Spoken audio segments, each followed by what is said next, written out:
Olá, querido e querida, seja bem-vindo ao movimento Consciência Hebraica. E hoje, no nosso Consciência Hebraica, você já sabe, é dia especial. É dia de As Parábolas de Jesus. E nós estamos no episódio de número 50. A parábola é a figueira estéril. Nós demos uma introdução no episódio 49. Estamos na parte 2 hoje, onde vamos concluir a figueira estéril, dia 6 de junho de 2021. Seja bem-vindo aqui ao Movimento Consciência Hebraica. Se você perdeu algum outro episódio novo por aqui, você pode ir no nosso YouTube, Consciência Hebraica, e lá tem as playlists. As Parábolas de Jesus é uma das playlists, você tem todos os vídeos anotados ali. Você pode assistir os anteriores. Desejamos a você uma boa estada conosco aqui no estudo de A Figueira Estéril. E como fazemos sempre aqui nos ventos do nosso Consciência Hebraica, nós damos uma explicação do porquê Consciência Hebraica, né? Eu sempre repito, e agora nós vamos entrar num modelo um pouquinho diferente. Vou falar um pouquinho sobre cada um, né? Hoje eu vou destacar o físico. Nós temos 4 potencialidades, 4 faculdades, 4 dimensões da natureza humana vista pela consciência hebraica: físico, emocional, mental e essencial. Deixa eu falar algo para você. De um modo geral, a religião, o esoterismo, a espiritualidade, os espiritualistas, na grande totalidade, compreendem que há uma porção de matéria e um espírito que se aloca ali dentro, né? As teorias variam do porquê que esse espírito foi parar lá dentro, em que ponto da sua jornada, se no nascimento, se na fecundação, enfim, isso é variável. A consciência hebraica, os princípios que estão contidos, né, em 5.800 anos de escritos, de cultura do povo hebreu, os escritos de Gênesis a Apocalipse, não dão esta visão, não tratam disso desta maneira, desta forma. Essas 4 faculdades, que são facilmente encontradas, né? Muita gente resume em 3, corpo, alma e espírito, né? Mas a divisão mais correta é aquela que diz, né? Amarás o Senhor teu Deus com todas as tuas forças. Então aí está a parte física, né? De todo o teu coração, a parte emocional, de toda a tua mente, toda a tua inteligência, aí sim a parte cognitiva, e de toda a tua alma, a parte, então, a dimensão da espiritualidade. Mas a consciência hebraica não vê isso como partes justapostas, né? Um espírito dentro da matéria, etc. O exemplo melhor é o do bloco de gelo, onde você tem, na verdade, você toca no gelo e pergunta: onde está a água? Não, a água está no gelo, só que ela está num estado diferente. Ou então, aonde está o vapor? Falo, não, o vapor também está quando você toca no gelo, porque a temperatura, o estado molecular dela é que está condensado, mas o vapor também está ali. E aí, quando você toca no gelo, você pergunta: onde está o oxigênio, o hidrogênio, né, o H2O da água, né? Eles falam, não, tudo está aqui. Tudo, na verdade, é uma única substância que tem manifestações diferentes devido às dimensionalidades, né? Então, o ser humano é como se ele fosse um bloco único de H2O e que conservasse os 4 estados simultaneamente. Imagina assim um boneco no formato humano, em que você visse o gelo, mas dentro você visse a água, e dentro você ainda visse o vapor, e olhando bem você veria as moléculas de H2O, né, de hidrogênio e oxigênio. Então, essa é a visão, é de uma quadriunidade, né? Não há um espírito colocado dentro do corpo. Eu sei que isso é novo, é uma visão que não é a usual, né? O espiritualismo acabou dando uma interpretação das escrituras e bíblicas que acaba tendo influência desse esoterismo, dessa ideia de uma transmigração da alma ou do elemento espiritual humano. E hoje aqui nós queremos destacar o físico, dando essa visão para você. E o físico, ele tem duas funções básicas, né? Que é a nossa construção, né? Depois dela a manutenção e também a reprodução. Para isso tudo, há uma energia fundamental que move todas as coisas nessa dimensão do corpo, que é o instinto. Então, o instinto ele está movendo nosso apetite, a nossa fome, os nossos instintos sexuais, nossa necessidade de reprodução e tudo que envolve esse estado ligado ao nosso corpo. Então, a energia assim, material, né, colocada dessa forma, corresponderia ao reino mineral, né? O nosso corpo ele tem todas essas características ligadas ao ferro, ao potássio, ao cobre, ao alumínio, né? Você vê, todos os elementos minerais estão na estruturação do nosso corpo. Então, depois a gente vai falar sobre o emocional, né, e o mental e o essencial, e a gente vê que há uma progressão também na natureza, né, entre o reino mineral e depois, por exemplo, o vegetal. É composto de mineral, mas ele já alcança uma sensibilidade em relação ao universo muito mais complexa que o mineral. Depois o animal vai ter uma relação parabólica do animal, vai captar muito mais canais de televisão, né? Vai captar muito mais programação, vai processar o universo, o cosmos, né? A totalidade da vida de uma maneira diferente que o vegetal. Depois, então, estamos nós, o animal luminal, né? Que vai então processar com mais profundidade o universo, transformando, criando dentro de si dimensões impressionantes. Porque além da cognição, além da mente e das emoções, que o animal se aproxima, né? Os animais mais evoluídos apresentam um conteúdo emocional forte. Os cães, por exemplo, são muito afetivos, né? E os chimpanzés, os golfinhos, muito inteligentes. Mas eles não dão o último salto, porque eles não alcançam a dimensionalidade da essência do espírito. Então, por que consciência hebraica, né? Porque de todas essas dimensões é a consciência que nos distingue realmente enquanto reino e realização, enquanto propósito e missão. É essa dimensão que nos diferencia de toda a natureza. E vamos então passar aqui para rapidamente, cada encontro eu vou destacar uma faculdade, vou destacar um desses elementos que eu tenho falado rapidamente, né? Aí nós então temos as 4 potencialidades, né?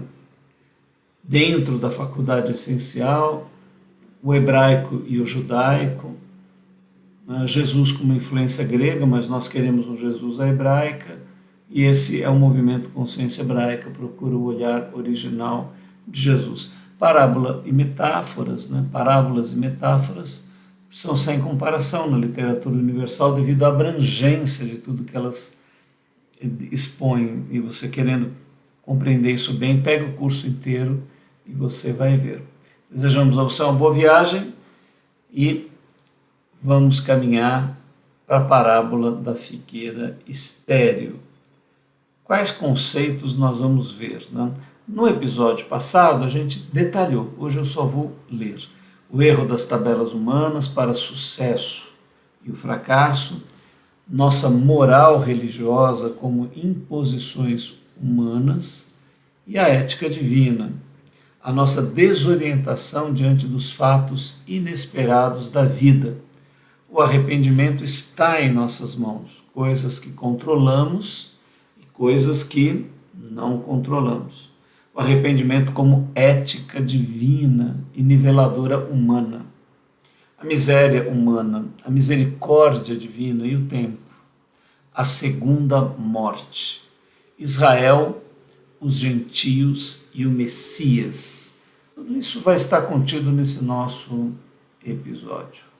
Sempre a gente faz a leitura, os termos, a história, comentários e, por último, o símbolo e o simbolizado. A parábola da figueira estéril está em Lucas, capítulo 13, de 1 a 9. E o texto diz assim: E naquele mesmo tempo estavam presentes ali alguns que lhe falavam dos galileus, cujo sangue misturara com os seus sacrifícios. E respondendo Jesus, disse-lhes: Cuidais vós que esses galileus foram mais pecadores do que todos os galileus, por terem padecido tais coisas? Não, vos digo antes, se não vos arrependerdes, todos, de igual modo, perecereis. Ou aqueles 18 sobre os quais caiu a torre de Siloé e os matou, cuidais que foram mais culpados do que todos quantos homens habitam em Jerusalém? Não, vos digo antes, se não vos arrependerdes, todos de igual modo perecereis.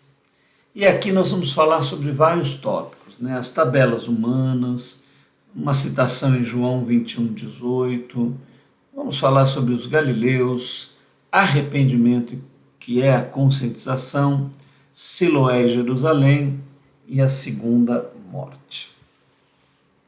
Bom, você percebe aqui no texto, né, a gente vai falar sobre essas tabelas humanas.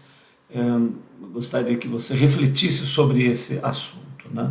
Olha, o texto da parábola da figueira estéril começa com esse diálogo. Né? Algumas pessoas que estavam ali presentes foram falar para Jesus de algo terrível que aconteceu. Não há detalhes, e você pesquisando aí na história, ninguém precisa exatamente o que aconteceu.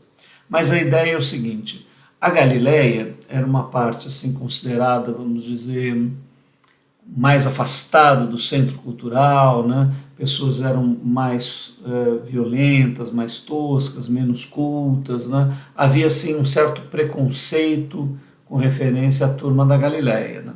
Jesus vinha de lá, por isso que ele é chamado de o gigante Galileu, né?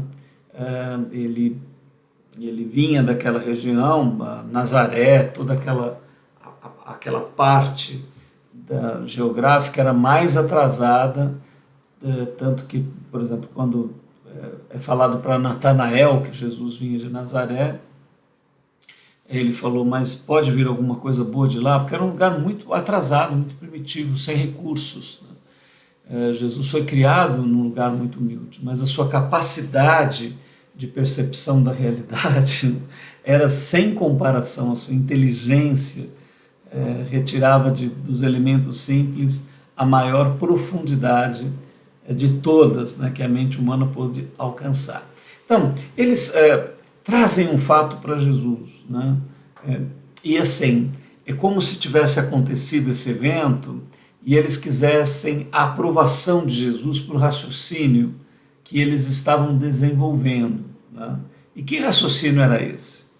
Olha, Pilatos deve ter tido algum motivo para fazer essa ação de pegar esses homens. Olha o que é dito aqui no texto, né? Pilatos misturar o sangue dos galileus, quer dizer, então ele matou esses homens, mandou matar esses galileus, e eles estavam fazendo algum tipo de sacrifício, ou tinham alguma intenção, e Pilatos então percebe nisso um ato contrário, né? Aí não se tem detalhe, né, se isso era um tipo de uma sedição, né, que eles estavam se levantando contra, fazendo sacrifícios contra os romanos. Não diz, e se aí, ou se esses sacrifícios eram feitos a ídolos, que nem os sacerdotes nem os romanos aprovavam, então os sacerdotes pediram para que eles fossem castigados.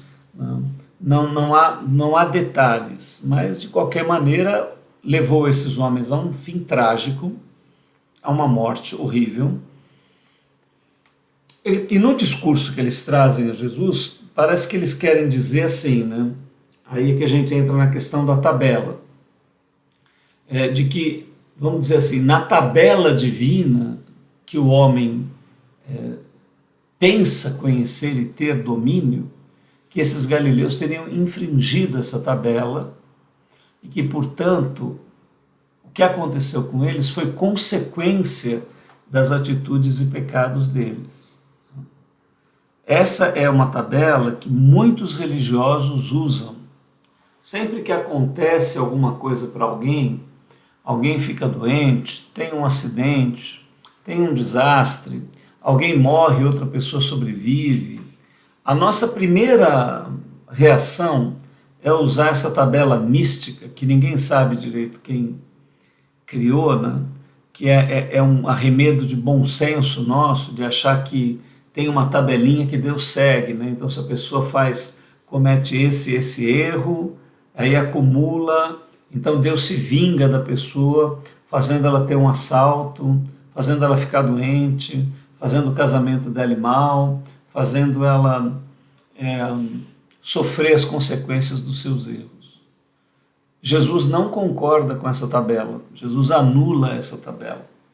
Primeiro, ele a anula no próprio Sermão da Montanha, onde ele diz assim: não julgueis para que não sejais julgados, porque com a mesma medida que vocês julgarem, também vocês serão julgados. Então, essa tabela que as pessoas criam e que elas esperam uma resposta de Deus, né, que haja de acordo com esse raciocínio humano, né, com essa conta que o ser humano faz. Muitos ateus, por exemplo, usam essa tabela para, vamos dizer, negar a existência de Deus, né? Quando, por exemplo, eles falam: olha, eu prefiro não acreditar em Deus, porque se eu visse alguém estuprando, abusando, massacrando uma criança, eu não ficaria quieto. Eu iria ali e entraria em luta, eu impediria aquela pessoa. É por isso que eu creio que Deus não exista, dizem eles. Porque se ele é o ser que está em todo lugar e vê todas as coisas, como é que ele não impede alguém de abusar e de matar uma criança, né? Então eu prefiro acreditar que Deus não existe, dizem eles, por causa dessa tabelinha, né? Ou seja, alguém fez algo errado, a pessoa tem que ser punida. As coisas não deveriam acontecer, ou se elas acontecem, deveriam ser punindo a pessoa que está fazendo as coisas erradas, e não pessoas que nem fizeram nada. Uma criança não fez nada, aparentemente, praticamente, né? Então, assim, muitos usam essa tabela para o próprio ateísmo. E a religiosidade, a religião, mesmo a religião cristã distorcida, né? Ela praticamente todas as igrejas têm essa tabela. Olha, você tem que fazer isso, porque senão vai acontecer aquilo. É a função do medo, né? As pessoas andam no caminho da espiritualidade com medo. Existe uma tabela que as pessoas ficam apavoradas, né? Ah, você fez isso no teu passado, você tem que pagar isso agora, é cobrado de você, né? Existe uma relação que é criada de dominação, onde uma pessoa parece conhecer os segredos, né, da tabela divina, e ela então quer te orientar nessa tabela, né? principalmente algumas pessoas que têm visões, que têm sonhos, que têm, que afirmam ter paranormalidade de algum tipo, né? Então essas pessoas ficam dizendo que conseguem enxergar o teu erro e o que aconteceu e entrar nessa tabela divina, e inclusive te dar tarefas para que você anule esse castigo que você está recebendo. Você está entendendo aonde eu estou querendo chegar, descrevendo exatamente essa passagem de Jesus? Foi isso que esses homens foram fazer com Jesus. Eles foram levar aquele caso terrível que tinha acontecendo, querendo que Jesus abonasse, que Jesus dissesse: é isso mesmo, eles têm que morrer mesmo porque eles fizeram coisas erradas, eles eram pecadores e Deus castiga quem faz o pecado. E as igrejas, os líderes espirituais, infelizmente fazem muito isso, né? Eles governam pelo medo. E eles então fazem essas listas, né? Então, se você faltar na reunião, não der o dízimo, não jejuar, não fizer isso, não fizer aquilo, você vai ter uma consequência, teu filho vai ficar doente, a tua casa vai mal, você vai perder o teu dinheiro, né? E se você fizer o que eu te mandar, aí é que entra, né? Você vai ser bem sucedido, vai ter dinheiro, saúde, você vai ter o teu casamento de volta, você vai ter tudo certinho, tudo vai acontecer para o teu bem. E, infelizmente, olha, isso pode até ser bem intencionado, tá? Não estou dizendo que todos fazem isso por manipulação, mas não é assim que a vida funciona, não é assim. Deus não é posto num banquinho e empurrado para dentro de regras que nós criamos. A soberania da divindade, no conhecimento profundo das suas criaturas e de todas as leis que operam, é de uma complexidade sistêmica, profunda, que envolve elementos impossíveis de serem processados pela natureza humana. Eu não quero dizer a você que não há uma lei da semeadura, né? Que se você planta algo, evidentemente você vai colher resultados das suas ações, que há uma lei de causa e também de efeito. Mas ninguém tem essa tabela, ninguém tem esse esquadro, ninguém realiza isso e deveria realizar isso. Não há uma religião que tenha, não há uma autoridade espiritual que tenha, não há nenhum místico que tenha. Isso é única e exclusivamente patrimônio divino. Por isso que Jesus adverte para que você não julgue ninguém. Não use essa tabela, não se coloque como dono dessa tabela das condições humanas, nem para mal e nem para bem, né? Jesus diz: antes você tem o teu inimigo, você dá a ele de comer, dá a ele de beber, você, se o inimigo te oferir uma face, oferece a outra, o caminho do amor, independente dessas consequências, né?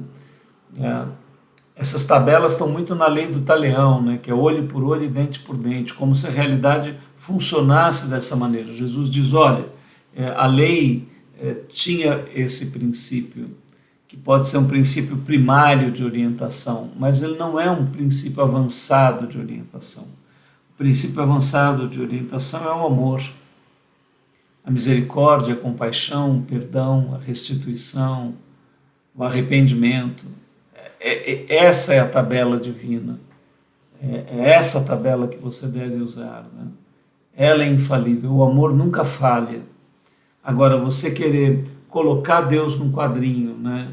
Riscar ele e ficar pontuando ações humanas para querer colocar consequências devido ao que cada um fez, você não vai acertar, isso é impossível. E esses homens tiveram essa decepção. Então, é isso que eu queria colocar para você, refletir acerca da impossibilidade de que essas tabelas, né, que são ditas como divinas, né, as religiões falam: não, eu tenho a tabela de Deus, né? o místico lá diz, não, eu tenho a tabela de Deus, eu posso dizer quando alguém sofreu isso ou sofreu aquilo por causa disso, por causa daquilo. Não acredite nisso. Você vai ser envolvido num enredo e numa história que vai consumir a tua vida, te encher de culpa e você não, ao final, não vai ter satisfação interior na vida espiritual desta forma. Largue, abandone tudo isso pelo caminho do amor. Esse é o caminho do medo, é o caminho da religiosidade humana, que ela coloca medo nas pessoas, ela funciona, ela manipula a tua consciência através do medo. E o caminho, a grande revolução de Yeshua HaMashiach, em Yahvé Elohim Adonai, né? A grande revolução de Jesus no Pai Celestial, no Deus, é o amor, é o caminho da confiança, é o caminho da entrega, é o caminho da graça, é o caminho da misericórdia, onde todas essas tabelas são anuladas, né? Muitas leis de causa e efeito são mudadas, são modificadas, são transformadas, e a misericórdia, a graça, a compaixão divina não são submetidas a essa disposição mental humana de prêmio e castigo nesta relação e nesta proporção que as pessoas julgam querer imprimir ou possuir ou controlar. Então, Jesus ainda reforça, observa bem na passagem, porque assim, eles falaram primeiro dos galileus, né? E Jesus fala, olha, vocês estão pondo na tabela que isso aconteceu, vê aí, ó. E respondendo Jesus diz, cuidais vós, né, que esses galileus foram mais pecadores que todos os outros galileus, por terem padecido tais coisas, né? Então Jesus fala, ó, vocês estão querendo argumentar que esses galileus sofreram isso porque eles são piores do que os outros galileus. É por isso que aconteceu. Vocês estão criando uma relação de causa e efeito. Jesus anula isso. Olha bem no texto aqui, não estou inventando nada, você pode verificar se Jesus faz esse raciocínio. Olha. Não vos digo antes que se não vos arrependerdes, todos de igual modo perecereis. Olha que interessante.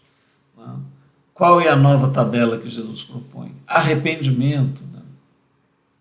E ele diz assim, todos vocês, né, os melhores dentre vocês, vocês acharam que aqueles galileus ali cometeram crimes, não é isso? Seja lá contra Pilatos, contra o templo, não se entra em detalhes, mas que eles foram transgressores, acumularam esse débito transgressor, então veio a vida e criou algo terrível para eles. Mas Jesus contraria essa tabela pegando os melhores deles. Falou, ó, esses vocês consideram que são os piores galileus? Mesmo os melhores galileus, todos precisam de arrependimento. Então Jesus sai completamente dessa escala. Por quê?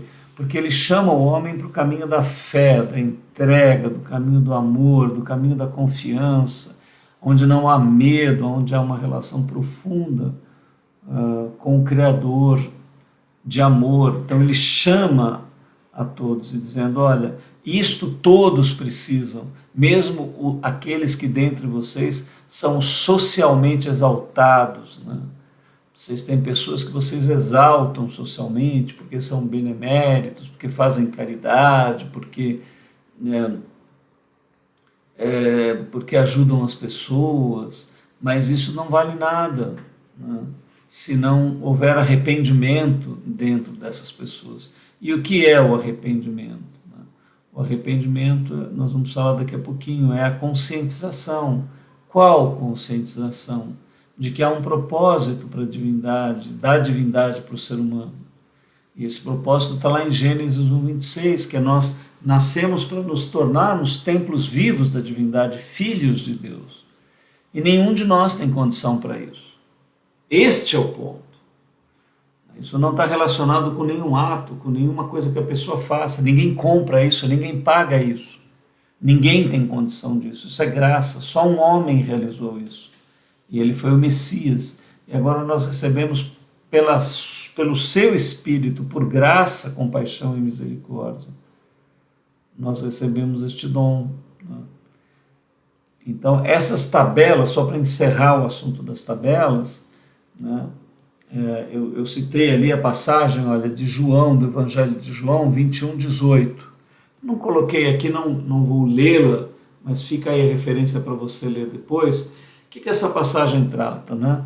Bem no finalzinho do Evangelho de João, Jesus está ali tendo os últimos contatos antes da transcendência dele, e aí depois de ter uma conversa com Pedro difícil, onde ele fala se Pedro realmente o amava e tudo, e Pedro depois entende, né, o que tinha acontecido com ele, das negativas que ele deu de até conhecer Jesus, né? E assim Jesus o conforta de uma certa maneira, dizendo: olha, Pedro, você ainda vai amadurecer muito, né? E no final da tua vida vão te levar para um lugar onde você não quer ir, mas você irá, né? Para honrar o Evangelho, por causa da tua atitude tão modificada e transformada. Então Jesus falou de que morte Pedro haveria de morrer, né? Que não seria uma morte natural, que ele seria levado para a morte por causa do Evangelho, e que isso era realmente o sinal do amor que ele tinha por Jesus, mas que ainda precisava ser muito amadurecido em Pedro. Bom, e assim que Jesus dá essa palavra para Pedro, tão particular, tão carinhosa, dizendo que haveria uma grande transformação em Pedro, né, ele vira imediatamente e aí ele vai querer usar a tabelinha, né, ele já se acha dono da tabelinha, e ele então vira e fala, João estava próximo deles, né, o apóstolo João, ele diz: Senhor, e a este, o que vai acontecer? Então, nós sempre queremos controlar, nós sempre queremos saber, nós sempre queremos comparar a nossa vida com as das outras pessoas, né? E, ultimamente, as redes sociais têm sido assim o altar divino dessa egocentricidade humana, né? Desse egoísmo humano, dessa mania de controle, de querer se colocar no centro. Imediatamente Pedro quer saber o que vai acontecer com João. Ele quer que Jesus diga o que vai acontecer com João. Ele quer saber da vida do João. Ele já quer colocar todo mundo enquadrado ali, né? E Jesus não entra nesse jogo de Pedro, né? Jesus desqualifica a pergunta dele, dizendo: Pedro, o que te importa com a vida da outra pessoa? Se ele quiser, ele vai ficar aqui até que eu volte.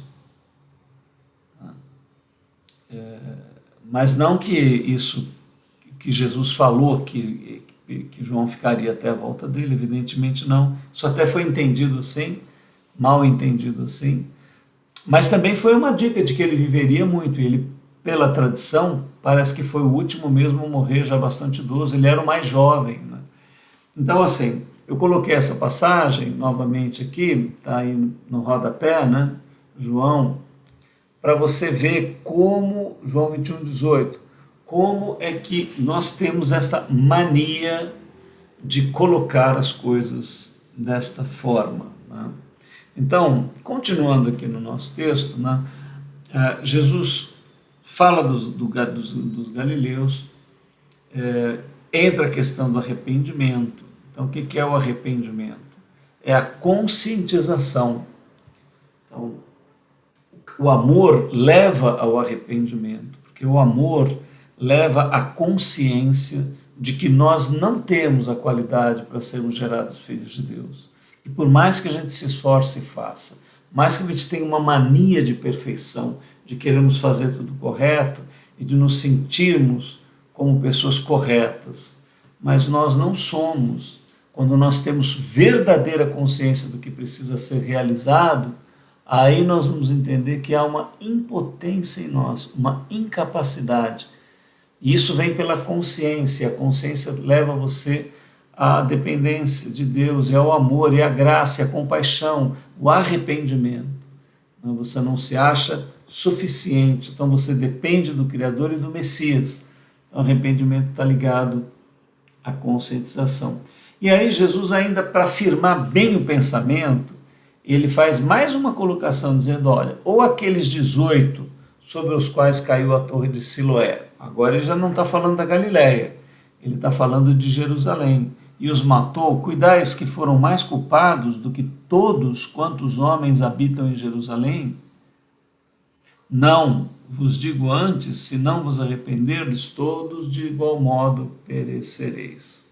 Então vejam, para não deixar dúvida, né, como estava se tratando de um povo que tinha um certo preconceito lá da Galileia, Jesus pegou um outro acidente que aconteceu, a Torre de Siloé, que era em Jerusalém. Então Jerusalém representa sempre as pessoas mais evoluídas ali, espiritualmente, socialmente, e essa torre cai e mata 18 pessoas. E aí Jesus falou, olha, você acha que aconteceu isso? Né? Porque a gente sempre quer usar a tabelinha. Tem um acidente, alguém sobrevive, você fala, ele é melhor do que as outras pessoas, Deus preservou a vida dele e não preservou a vida dos outros, por quê? Aí você fala, não, tem alguma coisa aí que explica, porque os outros pecaram, né? Os outros estavam com muito débito. Então, assim, não coloque ninguém nessas tabelas, não faça isso não funciona desse jeito. Né? Então, Jesus pega agora o exemplo de pessoas de Jerusalém e fala, olha, vocês acham que essas pessoas eram piores? Todos em Jerusalém precisam de arrependimento. E se esse arrependimento não acontecer, se essa maturidade, se essa consciência de que nós precisamos da graça e do amor, se essa entrega, se o caminho da fé, nós vamos pelo caminho do medo. E esse caminho do medo termina na morte. E aí não é a primeira morte, mas é a segunda morte. Quando Jesus fala de igual modo perecereis, não é que todo mundo vai morrer de acidente. Está dizendo, olha, a questão não é a primeira morte. A primeira morte pode ser de um jeito, pode ser de outro, mas se a pessoa estiver espiritualmente preparada, não importa se ela vai morrer de uma doença, de um acidente, se ela vai morrer. Não é, Jesus tira o foco dessa tabela e desse resultado aqui. Ele diz, o que é importante é você estar arrependido, cheio do amor de Deus, através do Espírito, do Ruach Kadosh, do Espírito Santo, do Messias, em graça, por compaixão e por amor, caminhando em amor, porque você foi amado, nada você podia fazer para receber mérito algum, a tua realização espiritual, mas por graça e por amor isso te foi dado e você preservou isso. Então não importa bem como você vai morrer, mas a qualidade em que você vai morrer, sim, essa é importante. Então Jesus frisa muito isso daqui antes de dar a parábola da figueira estéril. Então, este é o ponto central. E agora entra, então, a parábola. Só que aqui ficou ainda o amigo importuno, mas é a parábola da figueira estéril. Né? Nós vamos... Só um minutinho, que eu vou... Para nós ficarmos certinhos aqui... A parábola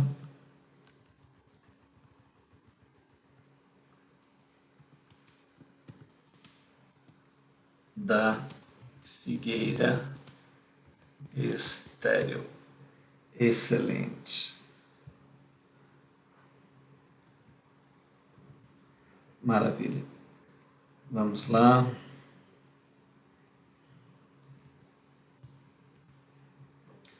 Já vamos entrar aqui no ar certinho, com essa pequena correção.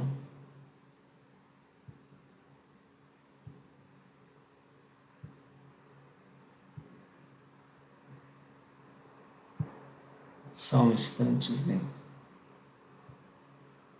Aí. Ótimo. A parábola da figueira estéril. Essa que nós veremos, e ela está em Lucas 13, de 1 a 9, e dizia esta parábola: um certo homem tinha uma figueira plantada na sua vinha e foi procurar nela fruto, não o achando. Olha, é interessante aqui nós verificarmos que o contexto da parábola, né, a parte principal, é esse comentário sobre os galileus e sobre o que aconteceu com o pessoal de Jerusalém, da torre, e esse controle humano. Então, Você poderia dizer com isso, então não há controle nenhum, cada um pode fazer o que quiser. Veja, não é isso que eu disse. Eu não disse que não há lei de causa e efeito, eu disse que é impossível que alguma religião ou místico queira ter essa tabela divina e queira controlar pessoas através disso. Que você não deveria dar lugar a isso, porque isso não faz sentido. Mas agora Jesus vai entrar então com a parábola. E perceba aqui por onde essa parábola vai e dizer: uma parábola, um certo homem tinha uma figueira plantada na sua vinha e foi procurar nela fruto, não achando. E disse ao vinhateiro: eis que há 3 anos venho procurar fruto nesta figueira e não o acho. Corta, porque ocupa ainda a terra inutilmente. Respondendo ele, disse: Senhor, deixa este ano até que eu escave em redor e a esterque. Se der fruto, ficará, e se não, depois a mandarás cortar. Então, olha, vamos ver se no texto tem alguma coisa que a gente não entende. Vamos abrir aqui um pouquinho o texto, né? O texto diz assim: um proprietário, ele é o dono da terra, que era dono dessa terra, ele tinha a vinha, ou seja, a principal atividade do terreno era a uva, né? Mas no meio da uva era comum que eles plantassem algumas árvores frutíferas. E ele tinha uma figueira. Então, assim, é interessante Jesus escolher duas plantações diferentes, tá? Onde a maior é a vinha produtora de uva, né? Mas tem uma figueira lá, que é especial. Né? Aqui já começa a haver uma possibilidade de interpretação interessante. Né? Depois, ele fala, olha, eu venho procurar fruto nela, né, e eu não achei. Então ele diz, olha, faz 3 anos, então esse número 3 também tem algo interessante nele, né? Então não era a primeira vez que ele ia buscar, já tinha 3 vezes que ele buscava fruto e o fruto não encontrava. Veja, aqui está havendo uma lei de causa e efeito. Né? Ou seja, a figueira está ali, tem uma finalidade. A finalidade qual é? É que ela dê fruto, que ela frutifique para quem está como dono daquele terreno. Então veja, há uma causa e há um efeito que estão operando. Mas, novamente, né, religiões e místicos garantem ter essa tabela divina. É aí que a questão não funciona. Eles fazem isso com uma intenção de manipulação. Então, e você vai ver aqui o caminho do amor entrando, né? Olha lá. Ele vai dizer assim: há 3 anos venho procurar fruto nesta figueira e não acho. Corta, porque ocupa a terra inutilmente. Veja, há uma finalidade. Se essa finalidade não é realizada, há uma inutilidade. Então, é como a vida humana. Você nasceu, o universo foi criado. Você surge nesse universo. Passa alguns anos aqui na Terra. 70, 60, 90. Para nada. Ou então, para você se reproduzir, se vestir, correr atrás das coisas, juntar dinheiro, conhecer lugares, morrer e acabou. Qual é a finalidade? Qual é o sentido? Qual é o propósito? Se esse propósito não é alcançado, então é inútil aquela estada, ele não serviu para nada. E é isso que a parábola vai trabalhar. Mas aqui, além do dono da terra, né, tinha o vinhateiro. Quem é o vinhateiro? O vinhateiro é alguém que está fazendo o trabalho para o Senhor. É um servo do Senhor que estava ali operando a terra.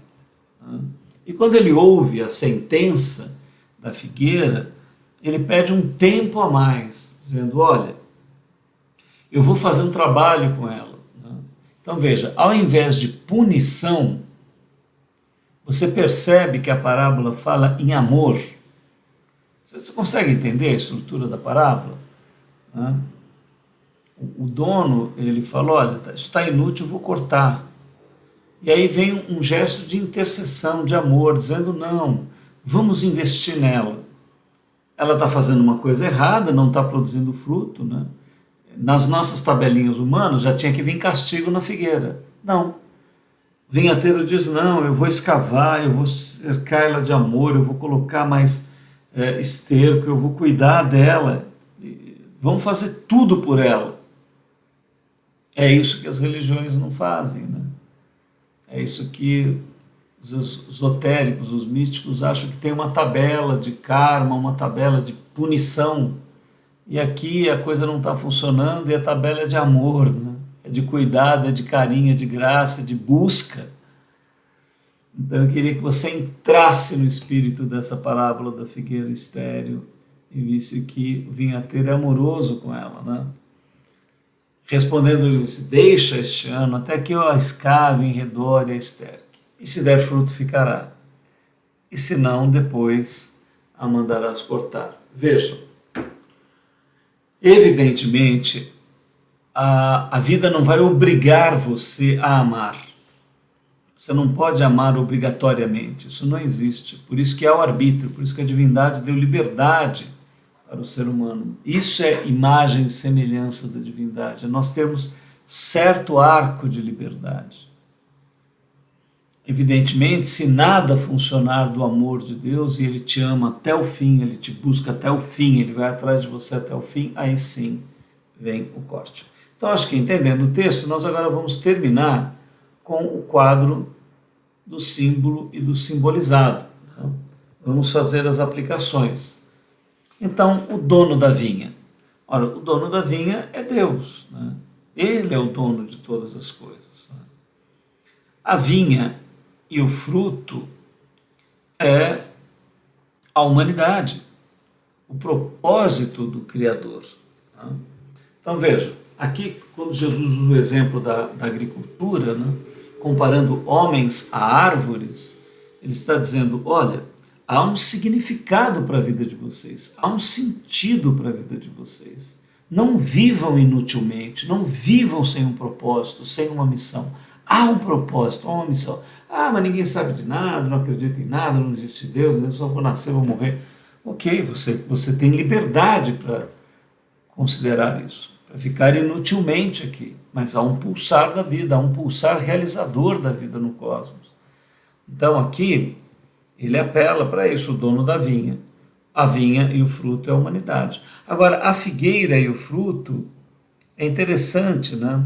Porque nós podemos fazer uma aplicação de que a vinha, que está em maior abundância, são os gentios, e a figueira é Israel. E aqui, essa figura do Messias, então, seria destacada. Essa é uma das interpretações. Nós podemos considerar tanto a figueira como a vinha como sendo toda a humanidade, mas podemos criar uma subdivisão, uma tensão. Quando ele fala que há 3 anos ele vem buscar fruto, Jesus pregou 3 anos e meio, né, e ele acaba sendo morto pelos principais líderes de Israel, né, que havia ali na política e com os romanos também.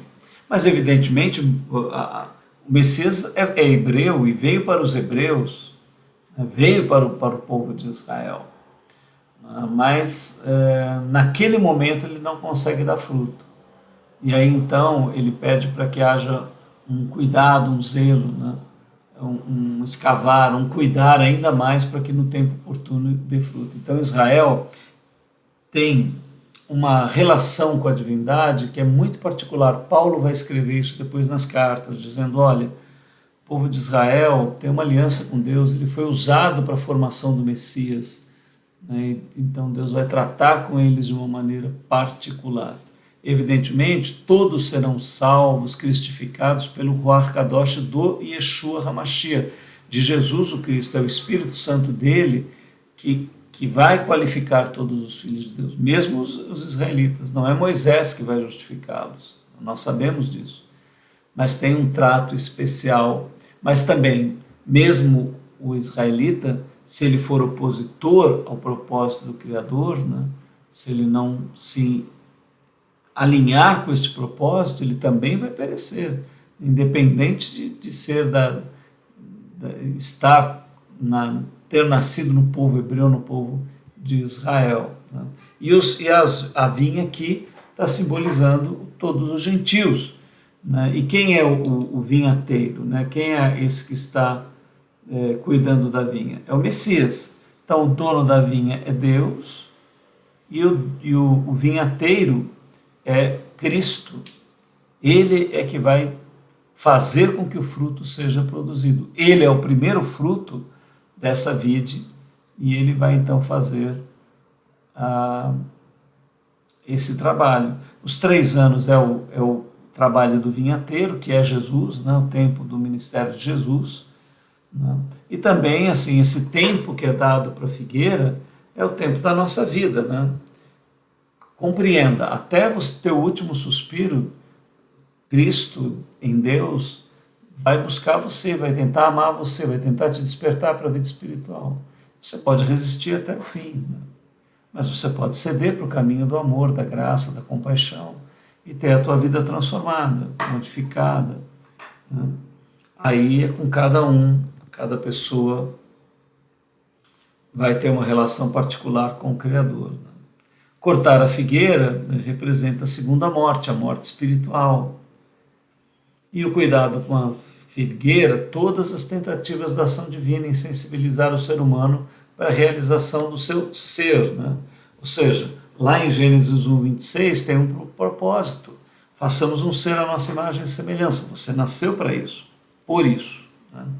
E você então é convidado para essa realização. Então, esta é a parábola da figueira estéril, que contém elementos maravilhosos, e nós somos o movimento Consciência Hebraica.